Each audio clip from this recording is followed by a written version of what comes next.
Nazaxon keldingizmi? Sizmi uyimda nima qilyapsiz? Yaxshiyam o'zim kelibman. Ali akam aytganlari uchun kelgandim. Yaxshiyam shifoxonadan ertaroq javob berishibdi. Yaxshiyam bir o'zim kelibman uyga. Bu nima deganingiz? Nimalarni guvohi bo'lyapman? Men uyimda bemalol xo'jayinchilik qilib o'tiribsizmi? Ali akam yordamga chaqirdilar. Shunga kelgandim. Sizdan boshqa odam qurib qoptimi yordamga? Uzr.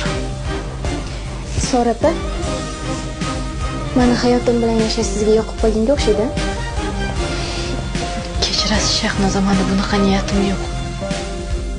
Shunchaki bolalarga qarab turish uchun keldim xolos. Kelmang. Bundan keyin umuman keling.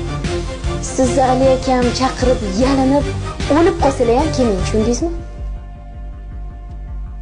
Ha, aytgancha, hadeb Ali aka deyishni yig'ishtiring, tushundingizmi? U meni erim. Erim, tushunarlimi? Meniki. Uzr. Sora yo'q. Shahnoz, chiqqan etmabsan deb borib kelardim. Siz ovora bo'lmay qo'ya qoling dedim-da. Yo'ligimda uyga kimni olib kelibsiz deb o'yladim. Qarasam-ki uyda rostdan ham mehmon bor ekan.